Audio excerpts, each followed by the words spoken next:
Hello students, हम भारत की खोज का तीसरा पाठ सिंधु घाटी सभ्यता के बारे में जानकारी ले रहे हैं। पिछली दो क्लास में हमने कुल 6 बिंदुओं की जानकारी ली है और हमारा अंतिम बिंदु था उपनिषद। तो आज हम उपनिषद के बाद जो अगले बिंदु है उनकी जानकारी लेंगे। तो हमारा अगला बिंदु है व्यक्तिवादी दर्शन के लाभ और हानियाँ। तो बच्चों, जो आर्य लोग थे वे व्यक्तिवाद में विश्वास रखते थे। तो उपनिषदों में जो व्यक्तिवादी दर्शन होता था उसमें क्या बताया गया है, किस बात पर बल दिया गया है। तो उपनिषद में निरंतर इस बात पर बल दिया गया है कि मनुष्य द्वारा प्रत्येक क्षेत्र में उन्नति करने के लिए आवश्यक है उसका शरीर स्वस्थ हो, मन स्वच्छ हो, तन मन दोनों अनुशासन में हो। तो उपनिषदों में यही बताने की कोशिश की है, अगर हमें किसी क्षेत्र में उन्नति करना है, आगे बढ़ना है, तो हमारा शरीर स्वस्थ होना चाहिए, हमारा मन स्वच्छ होना चाहिए और हमारा तन और मन दोनों भी अनुशासन में होने चाहिए। मतलब हमें नियमों का पालन करना चाहिए। जैसे कि हम देखते हैं कि ये जो अब कोविड-19 की स्थिति चल रही है, इसमें भी हमें हमारा शरीर स्वस्थ रखना होता है और तन और मन दोनों अनुशासन में, यानी बहुत कंट्रोल में रहना पड़ता है। तो हमें अगर किसी क्षेत्र में आगे बढ़ना है, किसी में सफलता पानी है, तो इन सारे नियमों का पालन हमें करना चाहिए। किसी प्रकार का ज्ञान प्राप्त करने हेतु या कोई भी उपलब्धि प्राप्त करने के लिए स्वभाव में संयम, आत्मपीड़न और आत्मत्याग भी जरूरी है। तो उपनिषदों में बताया गया है कि अगर आप ज्ञान प्राप्त करना चाहते हो, कोई उपलब्धि प्राप्त करना चाहते हो, तो आपका स्वभाव जो है वो संयमी चाहिए। आत्मपीड़न और आत्मत्याग भी जरूरी है। आत्मपीड़न का मतलब क्या है कि स्वयं को दुख देना, और आत्मत्याग का मतलब क्या है कि किसी कार्य या उपलब्धि को प्राप्त करने हेतु जान की परवाह भी नहीं करना। इन्हें अगर आपको कुछ पाना है तो आपके स्वभाव में संयम चाहिए, आपको दुख झेलने की तैयारी आपकी होनी चाहिए और आत्मत्याग करने की, यानी त्याग करने की भावना भी आप में चाहिए। तो भारतीय आर्य जो थे वो व्यक्तिवाद में विश्वास करते थे। तो इसका लाभ क्या हुआ कि सभी लोग अपनी अपनी पसंद की जिंदगी बसर करते थे, यानी किसी के जिंदगी में या किसी के जीवन में एक दूसरे के रोक टोक बिल्कुल भी नहीं थी। लेकिन इसका परिणाम क्या हुआ, इसकी हानियां क्या हुई कि लोग क्या करने लगे, केवल अपने पर ध्यान देने लगे। समाज के प्रति जो उनके कर्तव्य होते हैं उन्हें उन्होंने बिल्कुल भी नहीं समझा। व्यक्तिवाद, अलगाववाद और ऊंच नीच पर आधारित जातिवाद पर बल दिया गया और जाति व्यवस्था को बढ़ावा देने के लिए और बढ़ावा देने के कारण लोगों की जो बौद्धिक जड़ता थी वो बढ़ती चली गई और उनकी रचनात्मक शक्ति कम होती गई। तो बच्चों, यहाँ पर हमारा व्यक्तिवादी दर्शन के लाभ और हानियाँ ये बिंदु पूर्ण हो जाता है। अब हम अगला बिंदु देखते हैं, भौतिकवाद। देखते हैं कि इस बिंदु में हमें क्या बताया गया है। पहले जानते हैं कि भौतिकवाद का अर्थ क्या है। तो भौतिकवाद का अर्थ है कि जीवन की वास्तविकता में विश्वास करना, यानी हमारे सामने जो सच्चाई है उसमें ही विश्वास करना। जो भौतिकवाद एक ऐसी विचारधारा थी जो केवल कर्म में विश्वास करती थी। उनके अनुसार वास्तविक अस्तित्व केवल विभिन्न रूपों में वर्तमान पदार्थों का और इस संसार का ही है। इसके अलावा न कोई संसार है, न स्वर्ग है और न नरक और न ही शरीर से अलग आत्मा। मतलब जो भौतिकवादी लोग थे वे सिर्फ जो सच्चाई है, कर्म है, जो सामने दिखाई देता है उसमें ही ये लोग विश्वास करते थे। तो भौतिकवाद की जो रचना है ये उपनिषदों के पश्चात हुई है। ऐसी काफी पुस्तकें खो चुकी हैं जिनमें भौतिकवाद का साहित्य था, क्योंकि शुरू में साहित्य कागज पर न लिखकर ताड़पत्रों पर लिखा जाता था। कि शुरू शुरू में जब ये भौतिकवाद या कोई भी इतिहास लिखा जाता था तब वो कागज तो नहीं थे, तब ताड़पत्रों पर या जो पेड़ों के छाल होते हैं उन पर यह लिखा जाता था। तो इसके कुछ जो पुस्तकें हैं वह खो गई है। भारत की कई प्राचीन पुस्तकें भारत में नहीं मिलती, लेकिन उनके अनुवाद जो है वह चीनी और तिब्बती भाषा में हमें मिलते हैं। केवल भारत का ही नहीं बल्कि हमने प्राचीन यूनान और विश्व के अन्य देशों के प्राचीन साहित्य जो है वो खो गया है। कई पुस्तकों की जो आलोचनात्मक पुस्तकें हैं उनकी उपलब्धि है, उनकी मूल पुस्तकें प्राप्त नहीं होती, क्योंकि ये जो ताड़पत्र, भोजपत्र, इन पर साहित्य लिखा जाता था और कारणवश वह खो जाते हैं, इसके कारण उसके मूल पुस्तकें प्राप्त नहीं होते। तो भारतवर्षों तक भौतिकवादी दर्शन का प्रचलन रहा और जनता पर उसका गहरा असर भी था। इसका प्रत्यक्ष प्रमाण जो था कौटिल्य द्वारा रचित प्रसिद्ध रचना अर्थशास्त्र यह है। कौटिल्य द्वारा जो अर्थशास्त्र रचा गया है ये इसका प्रमाण है। इसमें दार्शनिक सिद्धांतों का चित्रण किया गया है और इसकी रचना ईस्वी सन पूर्व 4वीं शताब्दी में हुई है। तो भौतिकवादी लोग थे, इनके विचार कैसे थे? तो भौतिकवादियों ने विचार धर्म, ब्राह्मणवादिता, जादू टोने और अंधविश्वास का घोर विरोध किया है। वे अतीत के बेड़ियों से खुद को मुक्त करना चाहते थे। जो प्रमाण प्रत्यक्ष रूप में दिखाई न दे या काल्पनिक देवी देवताओं की पूजा में वे विश्वास नहीं करते थे। मतलब जो कल्पना की जाती है कि देवी देवताओं की पूजा करना, कर्मकांड करना या जादू टोना करना, ऐसी बातों में वे लोग बिल्कुल विश्वास नहीं करते थे। जीवन की वास्तविक सत्ता ही उनके समक्ष सत्य थे, यानी जो उनके सामने है वही सत्य, अंतिम सत्य उनके लिए था।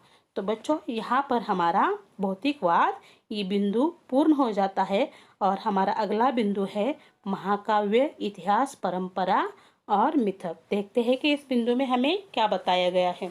तो भारत के प्रमुख महाकाव्य जो है उनकी श्रेणी में मुख्य रूप से महाभारत और रामायण ही ये मुख्य महाकाव्य है। प्राचीन समय में रचे जाने के बावजूद भी भारतीयों के जीवन पर आज भी इसका जीवंत प्रभाव दिखाई देता है। यानी आज भी हम उसी श्रद्धा से, उसी आस्था से रामायण और महाभारत, ये जो धार्मिक ग्रंथ है हिंदुओं के, उनकी तरफ हम आज भी उसी श्रद्धा और आस्था से देखते हैं। ये दोनों जो रचनाएं हैं, महाकाव्य है, ये दोनों भी मार्गदर्शक है। इन ग्रंथों में मतलब रामायण और महाभारत में उच्चतम बुद्धिजीवियों से लेकर साधारण अनपढ़ और अशिक्षित देहाती जो लोग होते हैं उनके लिए उपयोगी सामग्री है। इनसे वह रहस्य भी समझ में आते हैं जिनके द्वारा अनेक रूपों में विभाजित जात पात और ऊंच नीच में बटे समाज को एकजुट रखा जाता था। मतलब इन महाकाव्यों की रचना ही समाज के लिए हुई है। इनमें सारे वो बातें हैं जो समाज में जात पात, ऊंच नीच, ऐसे अनेक जो भेदभाव होते हैं उनसे समाज को दूर हटाकर एकजुट रखने की कोशिश करता है। उसी के साथ पुराण कथाओं का इतिहास भी वैदिक काल से ही माना जाता है। इन पुराण कथाओं में वीर गाथात्मक कहानियाँ अधिक मिलती है। कवियों और नाटककारों ने तथ्य और कल्पनाओं का सुंदर योग करके अपनी रचनाओं की रचना की है। इनमें सत्य, वचन का पालन करने के तथा जीवन पर्यंत और मरणोपरांत वफादारी, साहस, लोकहित के लिए सदाचार और बलिदान की शिक्षा दी गई है। जो पुरा कथाएं थी या है, तो उसमें जो वफादारी होती है, साहस होती है, जो लोकहित के विचार होते हैं, तो जो सदाचार के विचार होते हैं, इनकी शिक्षा इनमें दी गई है। तो भारतीय इतिहासकारों ने, यूनानियों ने, चीनियों ने, अरबवासियों ने जो इतिहास लिखा है, तिथियों के अनुसार इतिहास लिखा है, वह भारतीय इतिहास में नहीं दिखाई देता। तो क्या किया जाता है कि इतिहास के समकालीन जो अभिलेख थे, शिलालेख थे, कलाकृतियाँ थे या इमारत के अवशेष थे, सिक्के, जो संस्कृत साहित्य था, उनके आधार पर इनका कालखंड देखा जाता है। तो बच्चों यहाँ पर हमारा महाकाव्य, इतिहास, परंपरा और मिथक ये बिंदु पूर्ण हो जाता है। तो बच्चों हमारा अगला बिंदु है महाभारत। महाभारत जो हिंदू लोगों का एक पवित्र ग्रंथ माना जाता है, धार्मिक ग्रंथ माना जाता है।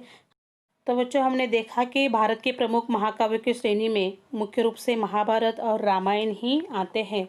महाकाव्य के रूप में रामायण एक महान रचना है, परंतु महाभारत का दर्जा जो है विश्व की श्रेष्ठतम रचनाओं में है। यह प्राचीन भारत के राजनीतिक और सामाजिक संस्थाओं का विश्वकोश है। तो भारत में इस समय आर्य जाति विशेषता पा चुकी थी और विदेशियों का आगमन हो रहा था। लोगों के बहुत से रीति रिवाज आपस में मेल न खाते थे।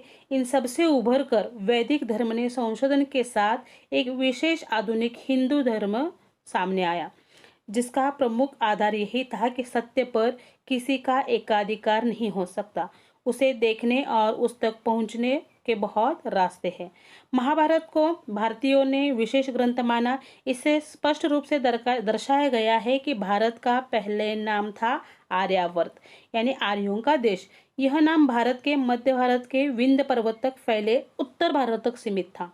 रामायण की कथा दक्षिण में आर्यों के विस्तार की कहानी है, और महाभारत ग्रंथ से यह स्पष्ट होता है कि आधुनिक अफगानिस्तान का एक बहुत बड़ा हिस्सा भारत में शामिल था, जिसका नाम था गांधार। इसी कारण भारत के मुख्य शासक की पत्नी का नाम गांधारी पड़ा। दिल्ली और इसके आसपास के इलाकों का नाम भी पहले हस्तिनापुर और इंद्रप्रस्थ था। मतलब उस समय यह भारत की राजधानी मानी जाती थी। ये हस्तिनापुर और इंद्रप्रस्थ है, ये भारत की राजधानी माने जाते थे। तो महाभारत एक ऐसा ग्रंथ है जिसमें कृष्ण से संबंधित पूरा वर्णन है। साथ ही भगवत गीता, जिसे प्रसिद्ध कृष्ण काव्य माना जाता है, इसमें है। जो भगवत गीता जो प्रसिद्ध कृष्ण काव्य है, उसका अंश भी महाभारत में दिखाई देता है। इस ग्रंथ में मुख्य रूप से उस समय के शासन काल और सामान्य रूप से जीवन के नैतिक और व्यवहार संबंधी सिद्धांतों पर बल दिया गया है। धर्म को महत्वपूर्ण माना गया है और स्पष्ट शब्दों में कहा गया है कि धर्म के बिना मनुष्य को सच्चा सुख नहीं मिलता और समाज एकता से नहीं रह सकता। मतलब धर्म सर्वश्रेष्ठ है। इसका लक्ष्य है पूरे विश्व का लोक मंगल। इस ग्रंथ में मुख्य रूप से यह बात उभर कर आती है कि हिंसा बुरी है, लेकिन यदि किसी मकसद या लोक मंगल हेतु यानी लोक कल्याण हेतु युद्ध लड़ा जाए तो वह गलत नहीं माना जाएगा। इसमें भी कौरव और पांडवों के मध्य विराट युद्ध को दर्शाया गया है। तो महाभारत जो भगवत गीता है, इसमें हम पढ़ते हैं या देखते हैं कि कौरव और पांडव इनके बीच जो युद्ध हुआ था, इसका युद्ध का दर्शन होता है। तो महाभारत एक ऐसा ग्रंथ है जो पारिवारिक और सामाजिक कथा समेटे अपार ज्ञान देने वाला है। इस ग्रंथ में अनेक शिक्षाएं मिलती है। तो इस ग्रंथ से जो शिक्षाएं मिलती है वो इस प्रकार है कि दूसरों के साथ ऐसा व्यवहार न करें जो आपको अपने लिए स्वीकार ना हो। उसी के साथ जो बात लोकहित हेतु न हो या जिसे करने में आपको शर्म महसूस हो, वह कार्य हमें कभी भी नहीं करने चाहिए। सच्चाई, आत्मसंयम, तपस्या, उदारता, अहिंसा, धर्म का निरंतर पालन ही जीवन में सफलता की ओर लेकर जाते हैं। कोई विशेष जाति या कुल नहीं। धर्म को जीवन और अमरता से बड़ा माना गया है। जीवन में यदि मनुष्य सच्चा आनंद प्राप्त करना चाहता है तो दुख भोगना आवश्यक है, अर्थात कठिनाई के बाद ही सुख मिलता है। धन के पीछे दौड़ना व्यर्थ है। इस हेतु उदाहरण दिया गया है कि रेशम का कीड़ा अपने धन के बोझ से ही मरता है, क्योंकि जब कीड़े पर अधिक रेशम लिपट जाता है तो रेशम प्राप्त करने के लिए उसे मार दिया जाता है। तो धन के पीछे दौड़ना व्यर्थ बताया गया है। उसी के साथ ये बताया गया है कि जीवित और विकासशील जनता हेतु संदेश दिया गया है कि असंतोष प्रगति का प्रेरक है। जब तक आप असंतोष हो प्रगति को लेकर, तभी आपकी प्रगति हो सकती है। अर्थात मन में किसी कार्य हेतु असंतोष ही मनुष्य को आगे बढ़ने के लिए प्रेरित करता है। बहुत सारी शिक्षा इस ग्रंथ से यानी महाभारत ग्रंथ से आज भी हमें समाज में मिलती है। तो बच्चों, यहाँ पर हमारा महाभारत ये बिंदु पूर्ण हो जाता है। तो बच्चों, आज हम महाभारत तक ही देखते हैं। अगले क्लास में हम अगले बिंदु देखेंगे। धन्यवाद।